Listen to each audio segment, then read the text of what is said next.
Hello, everyone. Today, I'm going to be talking about my most anticipated movies coming out in 2025. It's the end of January, so I feel like it's probably a good time to start talking about some of these movies. And yeah, I'm going to kind of run through. I think I have a list of about 40 movies that are coming out this year that I'm very excited about. So I'm not going to spend too much time talking about each of them, but these are movies that I am anticipating this year, and I think you all should be anticipating too. This list is in no particular order, and without further ado, let's just get into it. Starting off with Wolfman. This is a new film directed by Lee Winnell, who directed Invisible Man. He was part of the Saw franchise from the very beginning. He also directed the underrated Upgrade. I don't know if it's underrated anymore, but I remember not a lot of people talking about it when it came out, but that movie is sick. Up next is Wes Anderson's The Phoenician Scheme. Not much is known about this movie. It's got a pretty stacked cast, as all of Wes Anderson's movies do. I've been a huge fan of some of the stuff that he's been making lately. The French Dispatch was one that I felt was incredibly slept on by a lot of people, and it was one of my favorite movies of the year that it came out. Asteroid City, I liked a little bit less, but it seems like other people liked it more. So who knows? But I really love what Wes Anderson's doing. I mean, the man's a genius. Up next, I just want to highlight 3 movies that are coming out from Marvel. We have Captain America: Brave New World, Thunderbolts, Asterisk, and what's the other one? Fantastic Four: First Steps. You know, it's not incredibly maybe chic in the cinephile community to be a fan of Marvel movies, but I'm probably going to make a whole video about how people need to stop shitting on Marvel and shitting on superhero movies in general. My most anticipated is Fantastic Four. I think that they have a real opportunity. It's being helmed by Matt Shakman, who has done some incredible work in the Marvel TV side of things. And I think Fantastic Four is going to be awesome. I think the other 2 are going to be awesome too, but I don't know. People are not going to respond the way that I think that they probably should. So I'm excited for them. I'm always excited for whatever Marvel is cooking up. Up next, we have Sinners, the new Ryan Coogler vampire movie set, I think, in like the 1920s, starring Michael B. Jordan. It's got Haley Steinfeld in it also. I don't know. I mean, the trailer came out and it looks sick. I'm a huge Ryan Coogler fan. The first time I saw Fruitvale Station, it kind of blew me away. It was like right before I went to college, and yeah, I mean, ever since that movie, I was like, this is a guy to look out for, and he's just made hit after hit with Creed 2, and not to mention the Black Panther movies. So up next, we have Alon Knights. This is a new film by Barry Levinson, who you may know directed movies like Diner, The Natural, Good Morning Vietnam, Rain Man, just to name a few. This movie is like an American mob movie that apparently was in the works as early as the 1970s, but kept getting passed on by major studios. Apparently it has Robert De Niro, who is playing twin gangsters, or he's playing dual roles in the movie. Another reason this is really high on my list, and this will come up later again in this video, I'm tracking the success and the career of an actor who might be new to some of you. This guy named Cosmo Jarvis. He was in the show Shogun most recently and got a lot of attention because of that show. But it's so weird to me. It's like kind of a full circle moment where Cosmo Jarvis was someone that whose music I was listening to back in high school and early college years. And then out of nowhere, he kind of popped up in this TV show, Shogun. He popped up in a couple other things, like a Shakespeare adaptation and whatnot. And now he's going to be in a mafia movie with Robert De Niro, as well as another movie that's coming out this year that I'll talk about in a bit. But yeah, I'm really excited to see where his career goes, especially after the success of Shogun. And Alon Knights just looks sick. All right, up next, we've got the High and Low remake, directed by Spike Lee, starring Denzel Washington, among many others. This is a remake of the Akira Kurosawa film, which I actually have not seen, and I'm actually going to kind of maybe hold off on watching it until maybe right before the remake comes out or something like that. Kurosawa's work is something that I'm unfortunately not incredibly familiar with. I'm obviously aware of who Akira Kurosawa is. I just frankly haven't seen very many of his movies or any of them, unfortunately. So that is part of my homework this year, is definitely catching up on a lot of his work. Spike Lee is another one of my favorite filmmakers. I mean, He's an American legend. I think Do the Right Thing is one of the greatest films ever made. And yeah, I'm excited about this. Up next, we have Bong Joon-ho's Mickey 17. This has been highly anticipated by a lot of people. I think originally it was supposed to come out at the tail end of 2024, and it kept getting punted down the line. I've been seeing the trailer before almost every movie that I see lately, and it's just making me more excited. I think Robert Pattinson is an actor who is on a lot of people's radar now. He's certainly one of my favorite working actors today, ever since seeing him in The Lighthouse. And Bong Joon-ho is just, I mean, he's a master at this point. Parasite, Memories of Murder, The Host. The guy apparently could do no wrong. So I'm excited about Mickey 17, and I'm excited about him going more in like this comedic sci-fi direction. Up next, I have Mission Impossible: The Final Reckoning. Admittedly, I feel like I was never really on the Mission Impossible bandwagon for a little while. I always respected them, and I always viewed them as a bit of like an elevated Fast and Furious or something like that, or as maybe a more adventure-packed James Bond. But lately, I've been like really diving into Mission Impossible, going back to Brian De Palma's first one and, you know, going through the rest of them. I just recently watched Mission Impossible: Dead Reckoning, and it leaves you on quite a bit of a cliffhanger.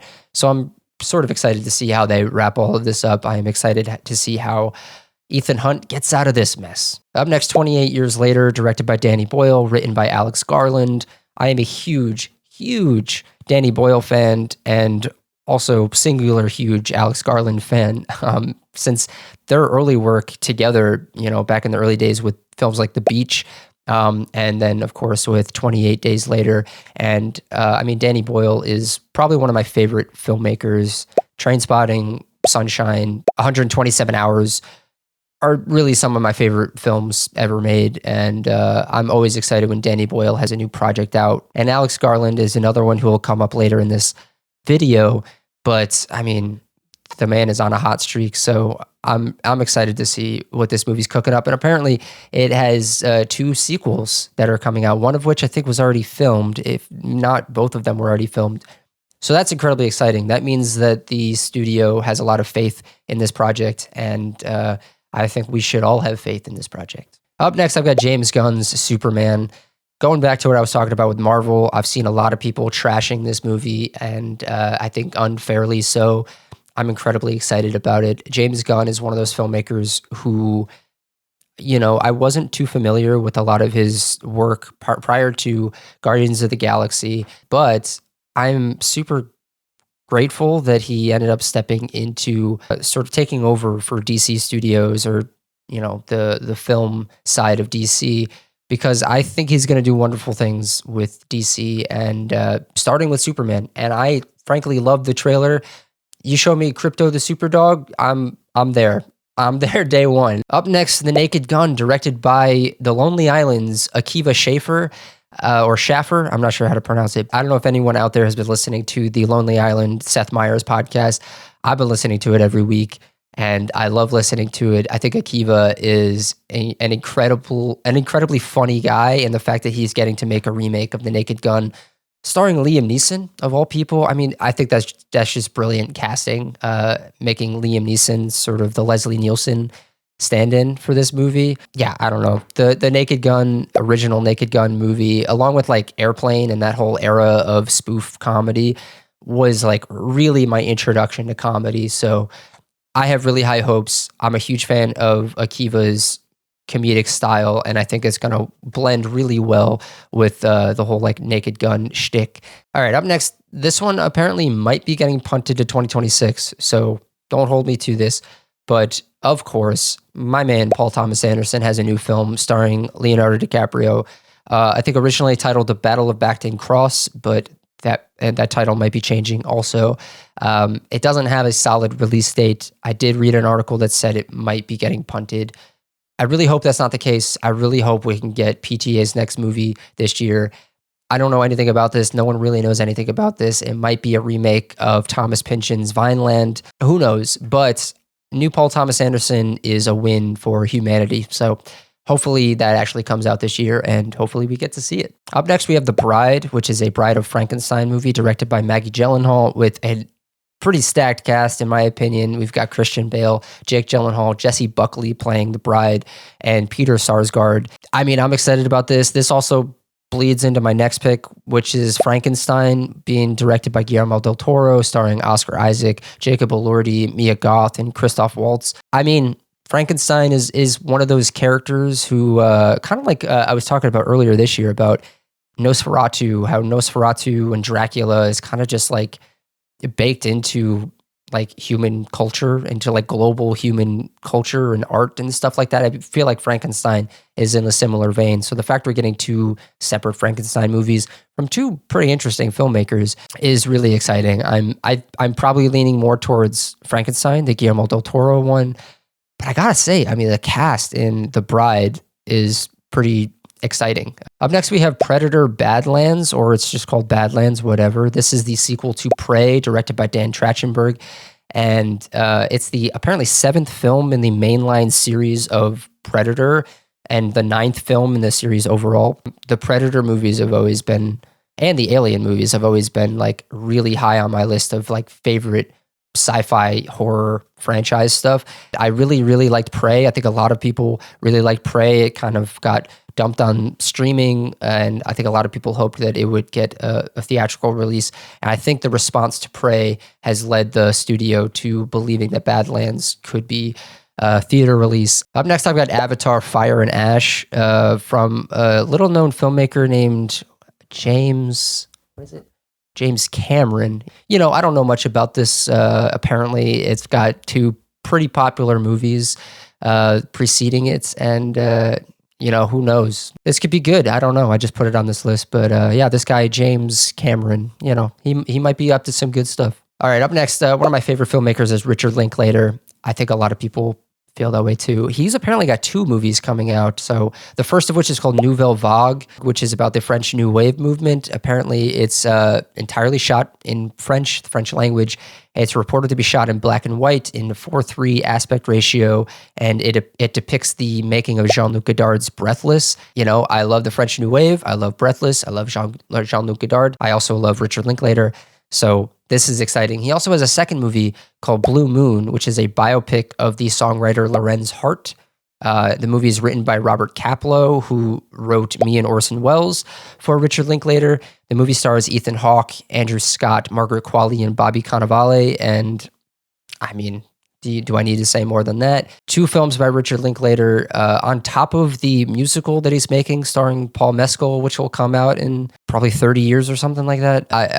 I'm always their day one for anything Richard Linklater makes, and these 2 both sound really interesting. Up next, we have The Way of the Wind, which is an upcoming epic biblical drama written and directed by Terrence Malick, starring Mark Rylance as Satan. So, do I need to say more than that? And then I've got No Other Choice, directed by Park Chan-wook. This is what I was talking about earlier with Spike Lee. Park Chan-wook is the director of the original Old Boy and a film that I really loved recently, Decision to Leave.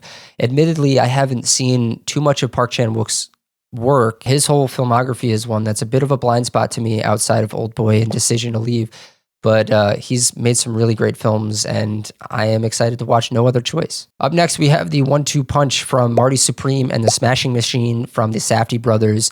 Marty Supreme starring Timothée Chalamet, the Smashing Machine starring The Rock. I mean, I would love it. I would love it if both of these movies came out in December and were major awards contenders, and we saw Safdie v. Safdie at the Oscars. Could you imagine it?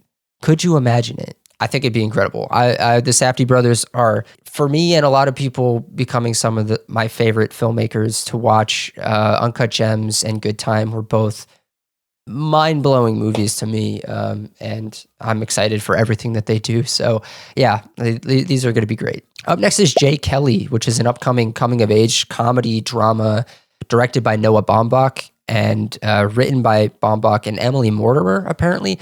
It's going to star an ensemble cast of George Clooney, Adam Sandler, Laura Dern, Billy Crudup, and I love everything Noah Baumbach makes. I don't think I've ever disliked a Noah Baumbach movie. I think Marriage Story and his recent adaptation of White Noise by Don DeLillo really did not get the love that I think it deserved. White Noise, admittedly, is one of my favorite novels of all time, so when I heard Noah Baumbach was making a film version of it, starring Adam Driver, I was there day one, saw it in theaters, thought it was great. So I'm there day one for anything Noah Baumbach makes. Up next is Caught Stealing, the Darren Aronofsky film starring Austin Butler. I don't know too much about it. I know it's an adaptation. I know it's directed by Darren Aronofsky, who is a legend, in my opinion. Films like Requiem for a Dream really were instrumental in when I was growing up, in me wanting to become a filmmaker. And I'm also really excited for anything Austin Butler does after Elvis and Dune Part 2. He's definitely climbed the ranks of one of my must-watch younger actors. And I'm gonna be there day one. I feel like I keep saying that, but I'm gonna keep saying it. Up next, I have After the Hunt, a new Luca Guadagnino joint. Feel like he's got a new film coming out every single year, and I'm here for it. I'm not going to say it, but I will be there. You know when. The movie stars Julia Roberts, Iowa Debris, Andrew Garfield, and Michael Stuhlbarg. I'm excited. I feel like I would always bet on Luca, even if I was a little bit mixed on queer. I'm usually very, very positive on everything else he does. Up next is the Untitled Comedy, which is directed by Trey Parker and Matt Stone of South Park fame. You may have heard of them. This film is apparently being produced by none other than Kendrick Lamar. Nothing really is out about this movie. No one really knows what it's about. It doesn't have a title. Apparently it has a release date, but that's about it. I will always be there for anything Trey Parker and Matt Stone make. Up next, we have Hamnet, directed by Chloe Zhao. I wasn't incredibly thrilled about Nomadland. I think I liked it just fine, but it kind of felt like one of those like not for me movies. That being said, being the Marvel boy that I am, I personally think that Eternals is one of the most underrated Marvel movies to come out since its inception. I really, really liked Eternals, and apparently that's a hot take. And that's annoying that that's a hot take because I think it's actually pretty good. So I'm excited for Hamnet.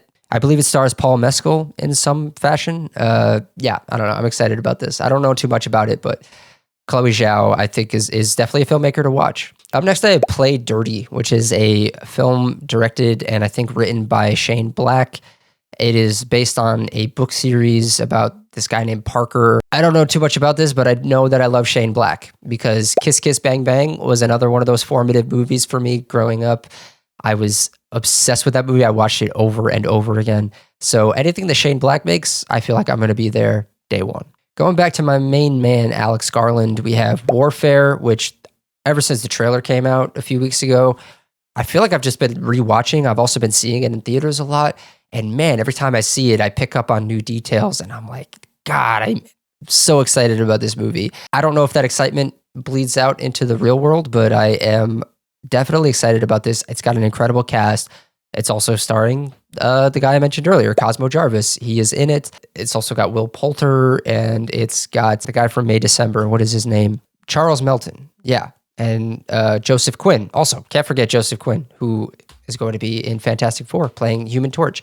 These types of war movies have always sort of been my cup of tea. Things like The Hurt Locker, things like Black Hawk Down.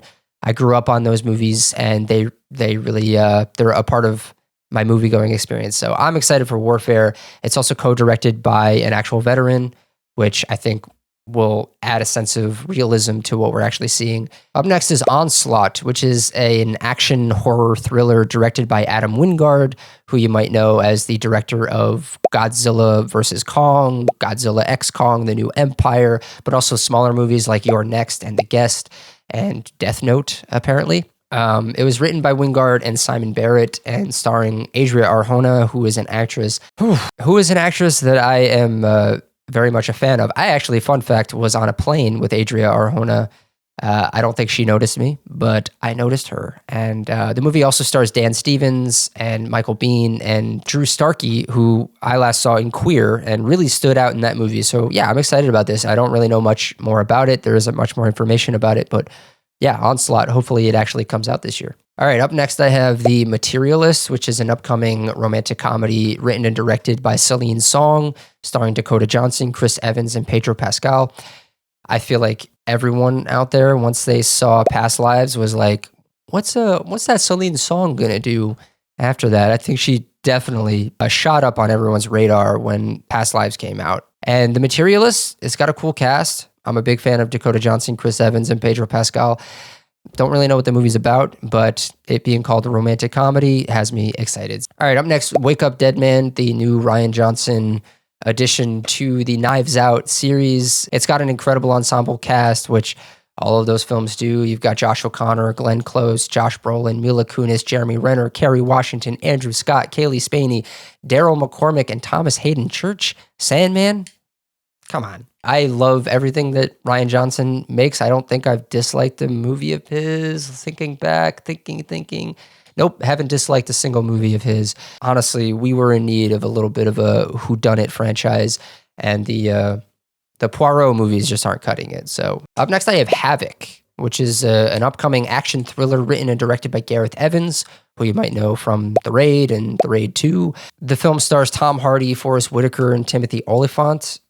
3 heavy hitters right there. I'm incredibly excited about this.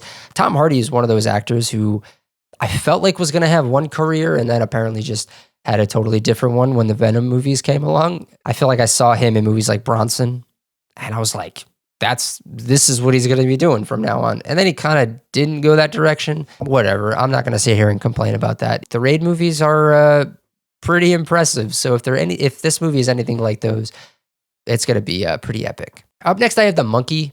I debated putting this one on here. I was led astray by the promotional material for Longlegs. I really kind of wasn't a huge fan of that movie. But that being said, the trailers and all the marketing for The Monkey seems really fun. It seems like a comedic horror movie of sorts. The trailers, I think, are getting me. Every time I see it, I'm like, okay, this is different than Longlegs for sure. And I think that might be more up my alley. Up next, I have The Drama. I don't know too much about this other than it's a romance film, which is directed by the guy who made Dream Scenario, which was one of my 10 favorite movies of, what year did that come out? 2023, I think. Yeah, Dream Scenario kind of blew me away, and I'm here for anything that director makes going forward. I mean, I think I mentioned Robert Pattinson already with Mickey 17. He's going to have a hell of a year. He's going to have a hell of a few years going forward, especially if he continues playing Batman, which I kind of hope he does. Yeah,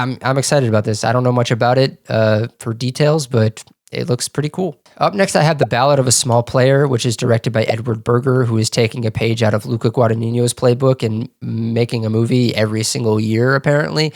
He made All Quiet on the Western Front, which I thought was incredible, and then he just recently made Conclave, which, who knows, he might get an Oscar nomination for. We'll find out shortly enough. I don't know anything about what this movie is about. I don't actually know who's in it. I haven't looked that much into it, but all I do know is that Edward Berger is definitely becoming a filmmaker to watch for me. So up next is Hurry Up Tomorrow, and you may not have heard of it. Let me let you know a little bit about it if you haven't heard of it. It is apparently a psychological thriller that is based on the album of the same name by The Weeknd. So The Weeknd has an album coming out, I think this month or next month, called Hurry Up Tomorrow. And this is a movie that is, I guess, going to have all of the music from the album in it, I guess. I'm not a huge Weeknd fan, but there are a few things about this movie that I think are piquing my interest. First and foremost is that it's directed by Trey Edward Schultz. If you don't know Trey Edward Schultz, he made a terrific film called Waves, which I urge everyone to go watch. He also made It Comes at Night. I think he is definitely a filmmaker to watch and someone who is not getting as much work as I hoped he would. But he wrote the screenplay with The Weeknd. It's apparently going to star The Weeknd alongside Jenna Ortega and Barry Keoghan. I don't know. I'm excited about it. Apparently it has a May release date. It could be good, but also The Weeknd was also in The Idol, which was pretty maligned by most people. So it might not be good. Okay, I have two more.